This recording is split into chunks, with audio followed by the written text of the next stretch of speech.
Hello all. In this video, we are going to discuss coloring of graph, or more specifically, vertex coloring. Vertex coloring means painting the vertices of graph with colors. In this example, we have 4 vertices and all 4 vertices are colored.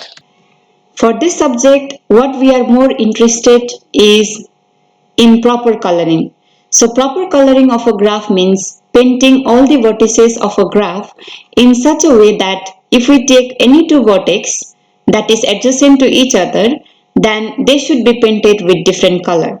So proper coloring of a graph means coloring all the vertices of a graph in such a way that no two adjacent vertices are colored with same color. Now suppose if we have this graph and let us color vertices of this graph. So let us say I am using blue color to color the first vertex. Let us say to color the second vertex I am using red color. To color the third vertex, let's say I am using yellow color, and to color the last vertex, let us say I am using green color. So what I am doing is to paint this 4 vertex, I am using this 4 different color, which means that if I take any two pair of vertices, so if I take any two pair of vertices, then the two vertex will be painted with two different color. So that means all the adjacent vertices are painted with different color. Now if it is true, while coloring a graph, then we say that the graph has followed the proper coloring, or we also say that the graph is properly colored graph. So this first graph is properly colored because all the adjacent vertices, they are having different color. So any two pair of adjacent vertices, if they are colored with different color, then we say that the graph is properly colored. Now taking that second graph and let us paint this second graph again. So let us say I am using one color to paint this first vertex, so that is the red color. Now to paint the second vertex, let us say I am using this yellow color. Now to paint the third vertex, again I am coloring this vertex by yellow color, and fourth vertex, let us color it by blue color. So now if we see this graph, then in this graph, if I take let us say these two vertex, then they are following the rule of proper coloring, and if I take these two vertex, they are also following the rule of proper coloring. Taking these two vertex, they are again following the rule of proper coloring because they are colored with different color. But if I take these two vertex, then they are not following proper coloring, which means that they are having same color. Now if in a graph, if any two vertex is not satisfying the criteria for proper coloring, then we say that the graph is not a properly colored graph. Now let us take the third graph and let us start painting the vertices of this graph. So I'm using red color to paint the first vertex. Then I'm using, let us say, yellow color to paint the second vertex. And then let us say I'm using red color again because it is possible. The only requirement is the adjacent vertex should not be painted with same color. So now this vertex is not adjacent to the first vertex that we have already painted. So I can use that same color that I had used for the first vertex. So I am repeating this color red, which I had used for first vertex because it is not adjacent to that vertex. Now let us say that for the third vertex or for the last vertex, I am using green color. Now this graph is also properly colored graph, as we can see here that if I take any two pair of adjacent vertex, they are not colored with same color. So every pair of adjacent vertices are having different color. So we can say that this graph is also a properly colored graph. Remember that in properly colored graph, we can repeat colors. But while repetition, we need to make sure that the adjacent vertices are not colored with same color. Now let us take the example of fourth graph. Let us color the first vertex with red color. Second vertex is yellow color. Now third vertex, let us paint it by red color again because as I said previously that we can repeat color. And let us paint the fourth vertex again by repeating the same color that I had used for the second vertex, that is yellow color. So this graph is also properly colored because whichever pair of vertices that we take, the adjacent vertices, they are colored with different color. So we have this graph which is a properly colored graph. Now here we saw that out of this 4 coloring, the second coloring is not properly colored. So it is not satisfying the criteria for proper coloring. But other than the second graph, all other graphs are satisfying the criteria for proper coloring. In graph theory, what is of interest to us is the proper coloring of a graph, but with minimum or smallest number of colors. So that number of colors that we are using in a graph is called chromatic number. So in the first graph, the different colors that we used was 4. So the chromatic number of the first graph is 4 because we are using 4 different colors to properly color this graph. Third graph, here we are using one red color, one yellow color and one green color. So the total number of colors that we used to properly color this third graph is 3. So its chromatic number is 3. Now in the fourth graph, the different colors that we used was to paint first and third vertex we use red color, and to paint second and the fourth vertex we used yellow color. So in total we used 2 colors to properly color this graph. So we can color this graph with 4 vertices either by using 4 different color, or we can use 3 different color, or we can use 2 different color. So we can see here that minimum number of color that is required to properly color this graph is 2. If I use only one color to paint all the vertices, then it will not satisfy the criteria for proper coloring. So this 2 is what is of interest to us, and it is the chromatic number of a graph that will be used, that we are going to use. This minimum number of color that is required to properly color a graph, it is called chromatic number of a given graph, and this chromatic number is usually represented by this symbol, that is chi. So chi of G represents the chromatic number of a graph. So chi of G for this graph we have drawn is 2. Chromatic number is also represented by this symbol, that is K. Small k is also used to represent the chromatic number of a given graph, which for this graph it is 2. Now let us do proper coloring of this graph and try to find the chromatic number of this graph. So we have the vertices as V1, V2, V3, V4 and V5. So 5 vertices are there, and let us start coloring the graph. Now I can use red color to paint the first vertex. Now to paint the second vertex I need to use another color because it is adjacent to first vertex.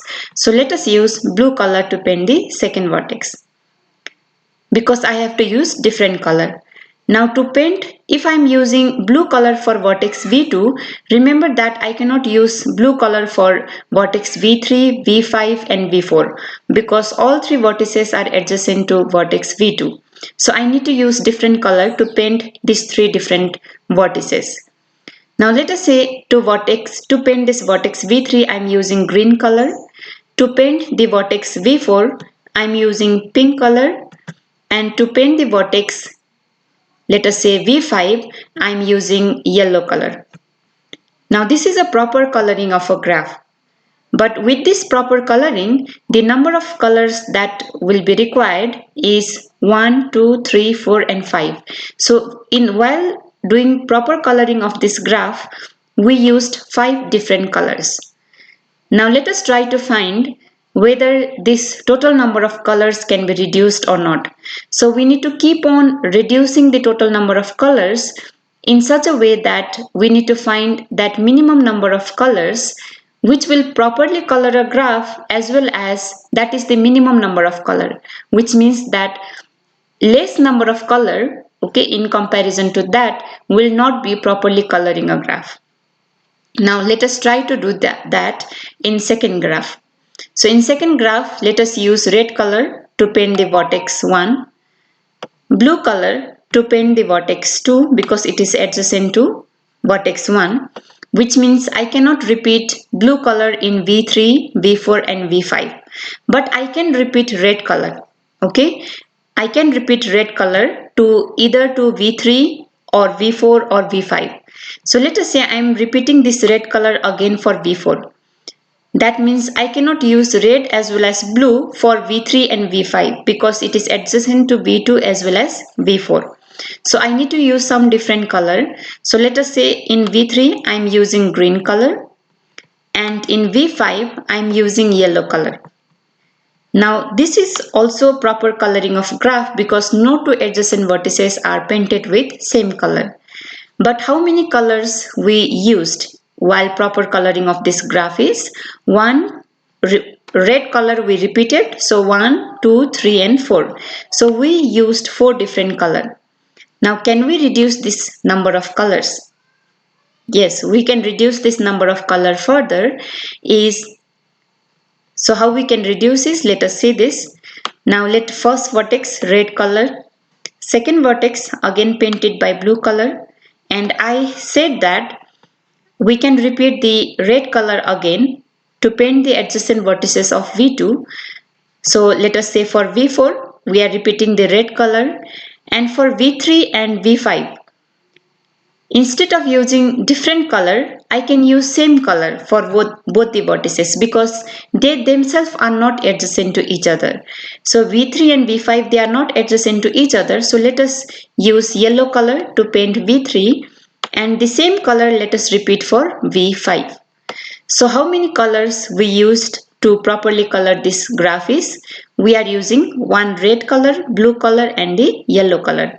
So we used 3 different color to properly color this graph, which means that if I want to reduce further, is it possible to reduce? Just see the figure and try to guess whether it is possible to reduce this number of color or not. No, it's not possible to reduce. So 3 is the minimum number of colors that will be required to properly color this graph. And this 3 is called chromatic number of the graph. So chi of this graph, let us say the name of the graph here is G, is equals to 3. So 3 is called chromatic number for this given graph. That is nothing but the minimum number of color that I need to have to properly color this graph. The importance of proper coloring is it divides the vertices of graph into various sets so that the vertices of one set will not be adjacent to the vertices of the other set. Like for example, the one of the set will contain vertex V1 and V4, which is colored with red color. Another set will contain vertex V2 and the third set will contain vertex V3 and V5. So we have 3 different sets here, that is in one set V1 and V4, in another set V2 and in third set it is V3 and V5. So what proper coloring does is it has divided the vertices of a graph into independent sets. So this is called multiple independent sets. So wherein the vertices of one set will not be adjacent to vertices of any other sets. Its application is various. One of the application is scheduling of the task. Now suppose if we have various tasks which needs to be scheduled in such a way that there should not be any link between the task of one set with the task of another set. In that case, we can represent all the tasks in form of graph and do the proper coloring. Now based on the color, we can define the various independent sets. Now that independent set will have how many sets? That will be identified by using the chromatic number of given graph. Now let us see some of the properties of proper coloring. Now if a graph has only isolated vertices, so isolated vertices means there is no edge in that graph and the degree of all the vertices is 0.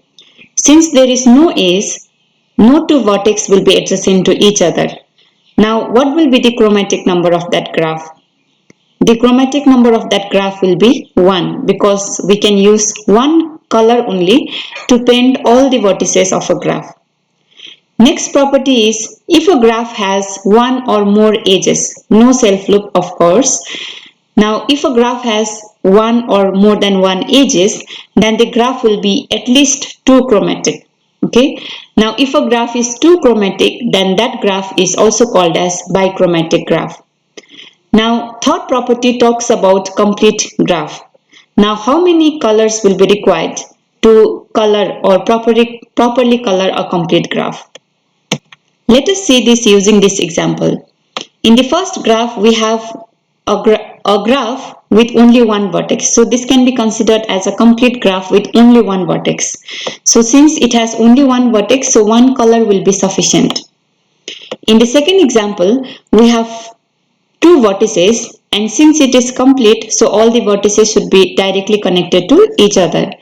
Now these two vertices are having an edge in between. So let us color with one color to first vertex, and let us use another color to color the second vertex.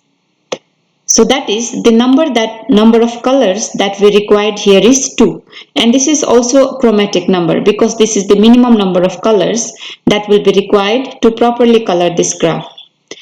Now the third example is a graph with 3 vertices, and it is again a complete graph. So all 3 vertices, they are adjacent to each other. So every vertex is having degree 2 and it is adjacent to 2 other vertices. Now let us see how many colors we will be requiring. Let us use green color to paint this vertex. So which means that I cannot repeat this green color for other 2 vertices. So let us use brown color here, and to paint the third vertex, let us use yellow color. So how many color we needed here to properly color this graph is 3, which is again the chromatic number of this graph. The fourth example is having 4 vertices, and all 4 vertices are adjacent to each other. Now let us see how many colors we will be requiring. So here we are using red color to paint this vertex, means we cannot use this red color to paint any other 3 vertex. Similarly, let us use second color to paint this vertex. So here we had to use 4 different colors to paint these 4 different vertices. Similarly, the last graph is a complete graph with 5 vertices, and we know that all 5 vertices will have direct edge with each other. So that means we will not be allowed to repeat any of the color, otherwise the graph will not be properly colored graph. So which means that all 5 vertices are going to require 5 different color. So its chromatic number will be 5. So how can we relate a complete graph with the chromatic number is, if a graph is a complete graph, then how many vertices are there in that graph, that will be equal to chromatic number of that graph.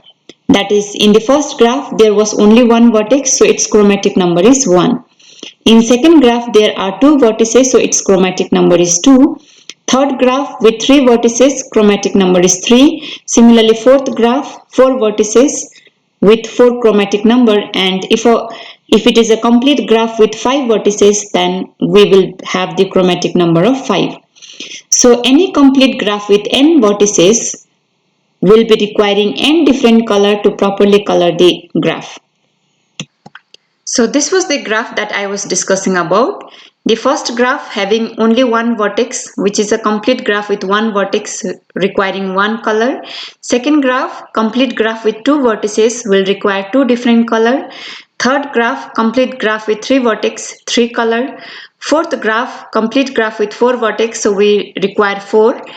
And the fifth graph with 5 vertices, the chromatic number of this graph is 5, so which means that we will be requiring 5 different color to properly color a graph. Next property talks about, if a graph is very complex, then how to identify the minimum chromatic number, that is at least how many colors that will be required to properly color a graph. So it says that in a graph you can look for a circuit. Okay, so minimum circuit or a simple circuit. Now in that circuit, check for the number of vertices That is, if the number of vertices is equals to 3 or greater than 3, then you need to check for the number of vertices in that cycle. So if the number of vertices is odd, then it is going to require at least 3 different color, or if the number of vertices in that smallest simple circuit is even, then it is going to require 2 colors, which is in the smallest simplest circuit of that given graph. Depending on the number of vertices, if it is even, then the graph will be at least 2 chromatic, or if it is odd, then the graph will be at least 3 chromatic. Remember that graph may require more than 2 or 3 colors, but these are the minimum number of colors that will be required in that graph. In this example, in the first graph, the minimum circuit is having 3 color. Okay, we have another circuit also which is having 4 vertices in this circuit, but there is another minimal circuit which is having 3 different vertices. So what will be the minimum chromatic number of this graph is 3. So this graph is going to require at least 3 different color to properly color this graph. Now if we see this second diagram, then look for the circuit, the minimal or the simplest circuit, and in this minimal circuit that depends on the number of vertices, we have 4 different vertices. So which means that this graph will be requiring at least 2 different color to properly color the graph.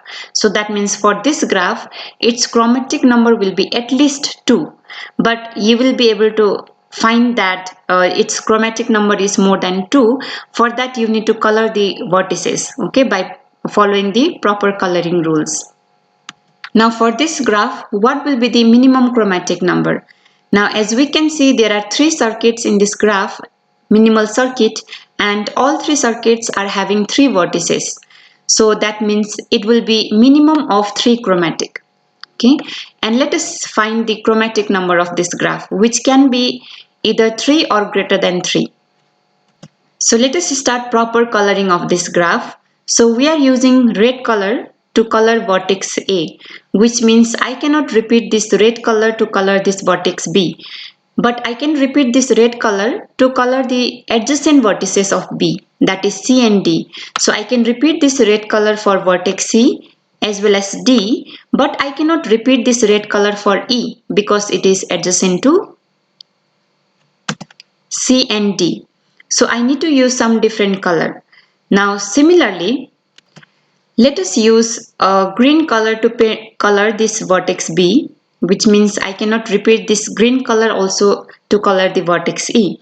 Now which color I can use for vertex E? Now you can see here I cannot repeat red color, I cannot repeat green color. So that means for vertex E I need to use some other color. Now let us see for vertex F if I can repeat any of the color. So as we can see here, we can repeat the color for vertex F. So we can repeat red color or green color, but we will not be allowed to repeat the yellow color. So let us repeat red color for vertex F. Now let us look for vertex G. G is adjacent to F as well as E. So which means that we cannot repeat red color as well as yellow color in G. But is there any other color in this graph that we can repeat? Yes, we can repeat this green color, which we have already used for vertex B. Now let us repeat that green color to paint this vertex G. Now is this graph properly colored? बाबालाई chia बनाइदिएको नानी के गर्दैछ बहिनी?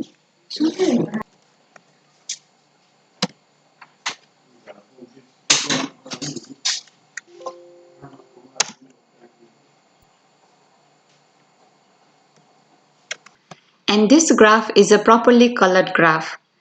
So during this proper coloring, it divides the vertices of graph into different sets. Like here, the vertices A, C, D and F, which is colored red, can be included in one set.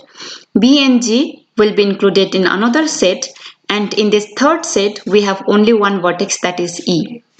Now what is special about this set is all the vertices that is present within a set, they are not adjacent to each other. They may be adjacent to vertices with another set that belongs to another set, but within the set, all the vertices, they are not adjacent to each other. This type of set wherein the vertices will not be adjacent to each other is called independent set. And if we have a set wherein we cannot add any other vertex from a given graph, otherwise it will break the independence property, then it is called maximal independent set. For example, here we have formed three sets, the first set, second set and third set, and all three sets are maximal independent set. Because if we add any other vertex in any of the set, then independence property will be violated. For example, in the first set, we have vertex A, C, D and F. Now in A, C, D and F, other than this, if I add E here, then E is adjacent to C, D and F. So the independence property wherein E is adjacent to C, D and F will be violated. Similarly, if I add B, then it is adjacent to A, C and D, which will be violating the independence property. Now if I add G, then it is adjacent to F. Adding G here, which is adjacent to F, that will also be affecting the independence property. So which means that in this set, if I add any other vertex from the given graph, then independence property will not be valid anymore. So that means this set is called maximal independent set. Similarly, we have set BG also. This is also a maximal independent set. Any other vertex cannot be added. So a graph can have various chromatic partitioning possible. So how to find the chromatic partitioning is, we need to divide the vertices of a graph into various sets in such a way that all the vertices of each set should not be adjacent to each other.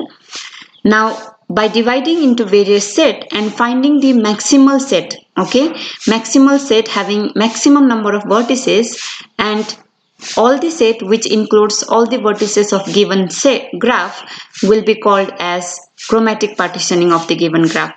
So these are the various other possible chromatic partitioning for this graph. Next, we are going to see what will be the chromatic number of a tree. Tree, we know that it is a graph which will not have any cycle, or the graph will be connected.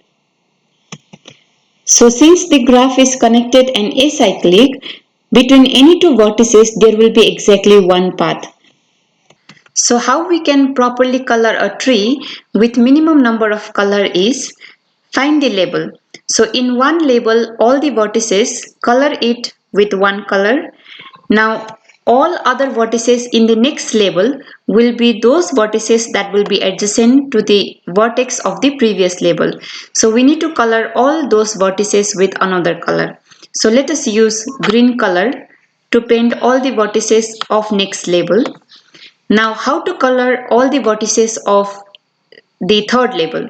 Okay, so all the vertices of third label will not be adjacent to the first label. So it will be adjacent to the second label, but it will never be adjacent to the first label. So we can repeat the color that we had used for the label 1 to color the third label. Similarly, to color all the vertices of fourth label, which will not be adjacent to vertices of the second label, so we can repeat the color of the second label.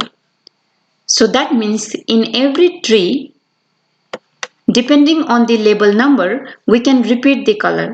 So that means we can consider the entire tree having repetition of two labels only. So wherein whatever color we had used for the first two label, for every combination of two labels, we can repeat those two colors. So what will be the chromatic number of a tree? So for any tree, its chromatic number will always be equals to 2. We will not be requiring more than 2 color to paint or to color a tree. Next is map coloring. Map coloring means coloring of regions, not the vertices, in such a way that no two adjacent regions are colored with same color. Now how to check for the adjacent regions? So two regions are called adjacent if they have one edge in between. So they can have one or more vertices, that doesn't matter, but the only requirement is they should not have single edge separating the two regions. Now if we have colored a graph, that is colored all the regions of the graph in such a way that no two adjacent regions are colored with same color, then we say that the graph is properly colored, and this type of coloring is called map coloring. Say for example, we have this graph and how many regions are there in this graph is, so the different regions that is there in this graph is, we have one exterior region that is outside this graph. We have another region that is within these three edges. The third regions,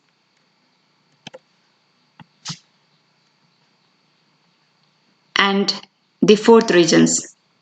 Now if we see here that all the adjacent region that we will be able to identify by using the edge. So this edge is separating this region 1 and region 2, and we have used two different color for this. Similarly, every two adjacent region, if we see all two adjacent regions, they are colored with different colors.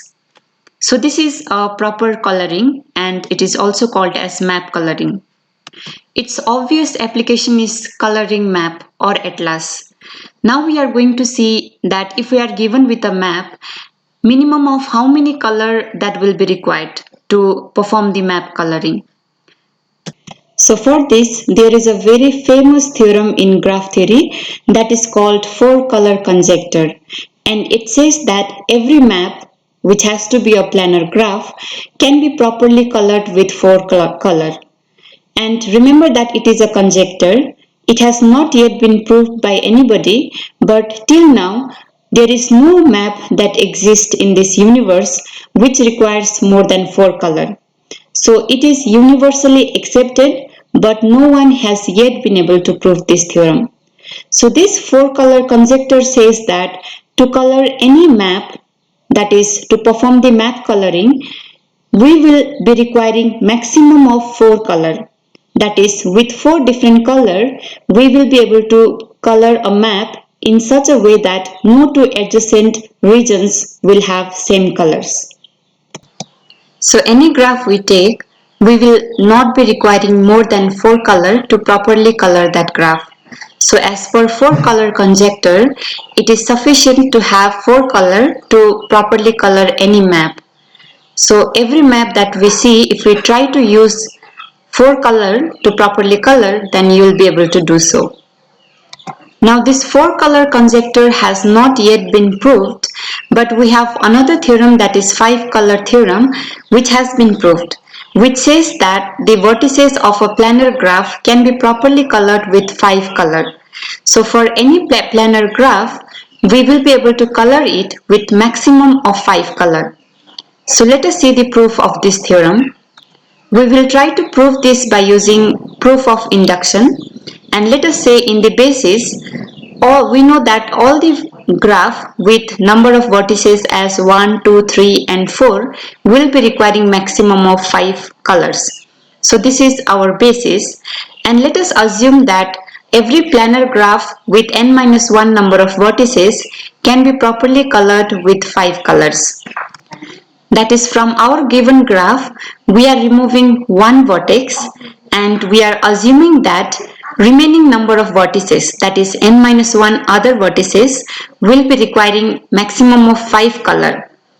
So which vertex we will be removing from G is, let us remove that vertex whose degree is less than 5 or equals to 5. Because we have this graph which is a planar graph, then there has to be at least one vertex with degree 5 or less. It is because if all the vertices is having degree 5 or more, then that graph will always have k5 or k3, 3 as its minor. So if that graph is a planar, then the graph will have at least one vertex with degree 5 or less. So let us take out that vertex from the graph, and the left out graph, call it G dash, will have n-1 vertices and we are assuming it to be 5 colorable. So what we did up till now is there was a graph, okay, G, and this graph is a planar graph, which means that this graph will have at least one vertex whose degree is less than or equal to 4. Okay, and let us say that that vertex is V.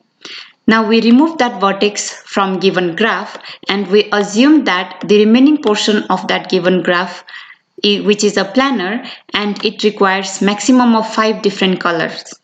Okay, now by principle of induction, that remaining number of graph, that is remaining graph which will have n minus 1 number of vertices, on adding this vertex which we removed, that is by making the total number of vertices of this given graph as n again, whether this graph will still be 5 colorable or not. That is, the vertex V which we had removed from the graph, let us add this vertex V back to the graph.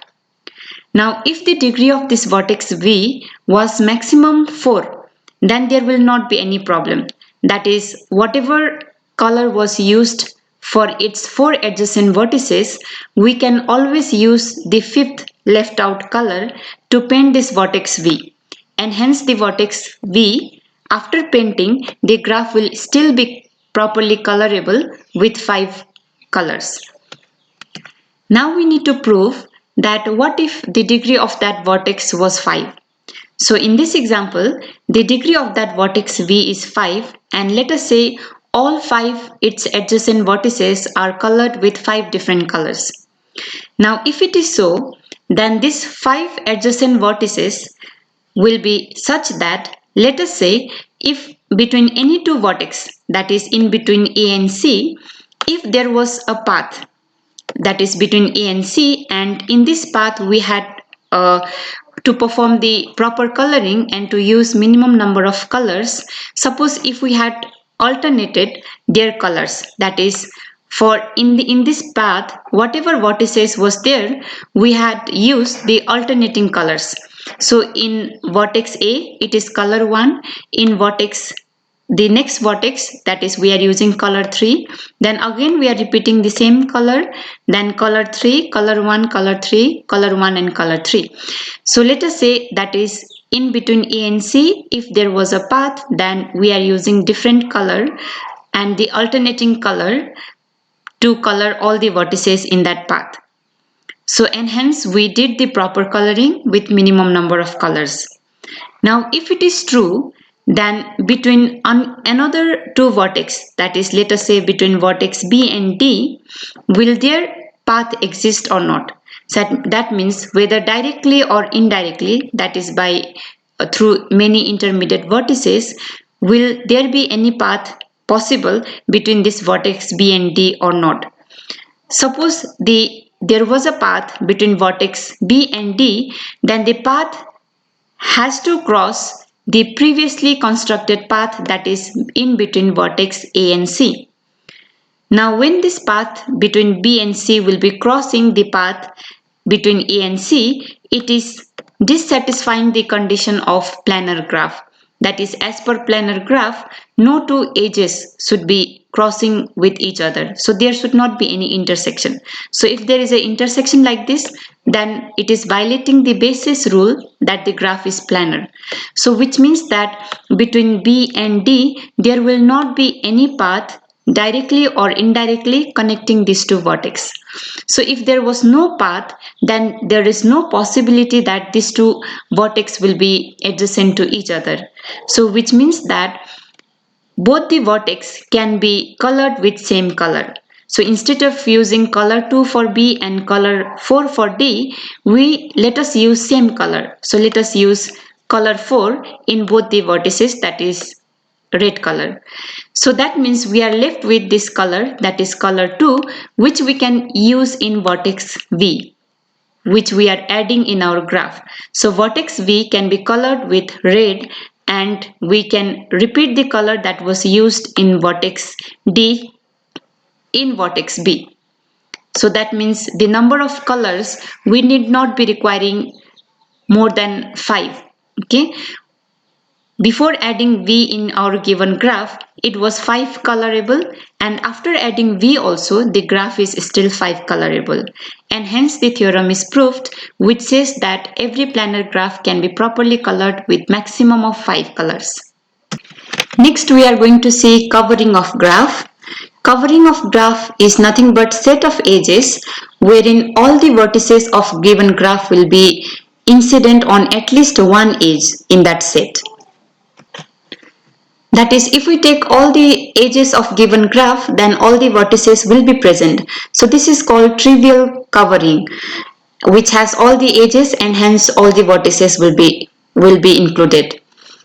But we can consider only minimal number of edges, the minimum number of edges that if we take which will have all the vertices of the given graph incident on it.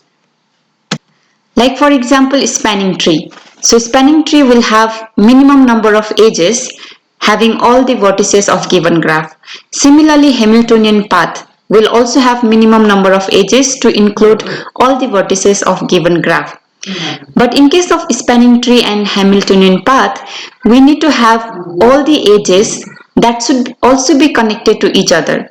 So that means that spanning tree and the Hamiltonian path, if we take out and see it separately, then it has to be still connected. Now covering does not mean that the set of edges that you will be taking has to have link with all other edges. That means only the covering if you see has to be connected. It is not necessary. Okay. So in covering you can take any edges wherein all the vertices of the given graph has to be there. Now what is of interest to us is minimal covering. Minimal covering, as the name suggests, it is the minimum number of edges that if you take out from that given graph, then it will have all the vertices of the given graph. So in this example graph, so let us start taking the edge. If I take this edge, then it is going to take these two vertices. Now if I take this edge, then the two vertices will be included. Now the second edge we are taking is this one. First, second, third, fourth edge we are taking is this one. Fifth edge and then the sixth edge. So with 6 edges, we are covering the entire graph.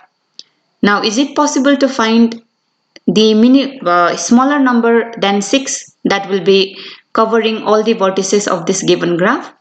No, it is not possible. So these 6 edges will be called as minimal covering of this given graph. Now this minimal covering also need not be unique. There can be various possible minimal covering of a given graph. The main objective is to find the minimum number of edges that will have all the vertices of a given graph, and that will be called as minimal covering. So this is the end of today's video lecture. In the next lecture, we will be discussing about matching of a graph. Thank you.